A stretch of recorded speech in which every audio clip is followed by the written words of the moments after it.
Rev up your engines!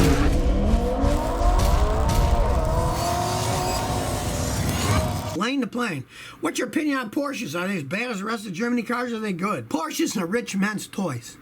They pretty much always have been. I have more people that buy them used thinking, I got a great deal on a used Porsche, la la la. And I say, no, you didn't, you got ripped off. And they'll say, well, I only paid $15,000 for a car that was $60,000. I said, that car's worth about $5,000, because you're going to spend so much money on that thing and the wear and tear that it has now. A few years later, I see him again, Porsche's gone, and I'll say, was I right? And I said, yeah, you're right. We sold that $15,000 car for $4,000. They're endless money pits as they age. They're rich man's toys. If you're a rich man, you don't mind spending the money, go right ahead. They're fun to drive, but I worked out one the other day, and I looked it up just for kicks.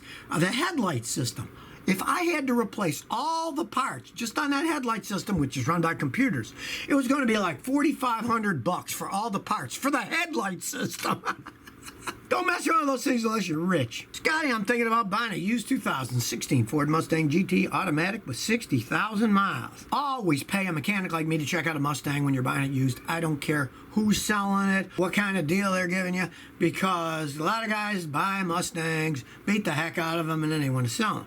But that's an automatic. That's actually a plus, because the real maniacs that buy those things always get standard transmissions so they can do burnouts and drive like a lunatic, drift in them and stuff. So the fact that it's an automatic says, hey, it might not have been such a maniac that was driving it. 60,000 miles isn't much. But as I said, you want a mechanic to check it out before you buy, because it's a 2016.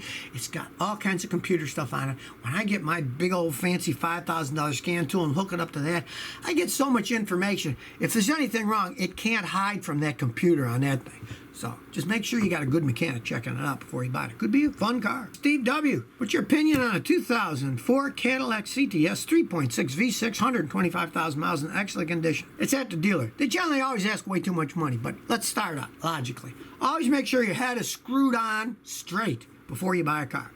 It's a 16-year-old used Cadillac.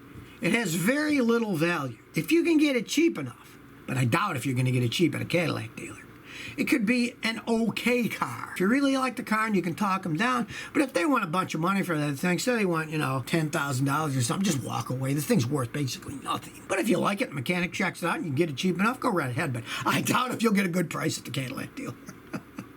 Tommy, 111, Scotty, I noticed after getting my tires rotated, it seems harder to turn my steering wheel to the right. I have seen that happen, because if your tires aren't worn evenly, let's say you put the back tires in the front and the front tires in the back, that uneven wear is going to make turning it harder, because they're not two even tires spinning the same way. They don't have the same contact patch on the ground. When you turn, it's going to be different. Put the tires back the way they were, and if it goes away, then you know the tires that you move to the front either need to be replaced or the rims are bent or something. Have the guys check that. If you got a bent rim or a bulged tire or a worn tire, it'll do that. But it is common. I see that happen when people have tires that are bent. The mechanic that did it should have checked them. Whenever I rotate tires, I look at them, and if I see the scalloped wear and stuff, I tell the customers, well, look, we're not going to rotate them because you got this wear here. You want to fix the problem first, and you don't want to get confused. Say you got worn tire in the back, you put it in the front. Then you go someplace later, and they look at the tires, and they think, oh, well, your struts are worn in the front because it's got cupped wear. Well, if those used to be in the back, it was the back ones, not the front ones, and you'd replace the wrong part. Christian Pete once says, my mom purchased a 2014 Ford Explorer with 78,600 miles. The check engine light came on and it went off. Should I be worried? Go to any auto parts store, any mechanic, or get yourself a little scan tool or one of those little dongles that plugs into the dash that you can use on your phone for reading check engine lights, because it's a 2014, so the data is going to be remained in there. You'll be able to see what it's for. But here's how check engine lights work. When you're driving down the road, every minute and a half, couple minutes, the computer checks every system in the car. And when it's done, it starts over and checks every system in the car. And if it finds the same problem more than 2 times in a row, it'll turn the check engine light on. But, and here's the kicker, as you continue to drive, it keeps checking for the 2 minutes or so, and then stops and then checks it again. If it finds after so many times in a row it doesn't see that same problem again, it'll turn the light off.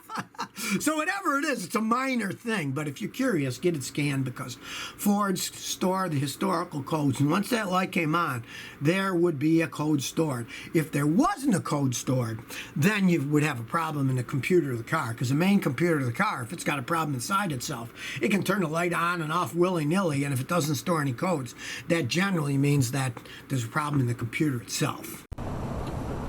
So if you never want to miss another one of my new car repair videos, remember to ring that bell.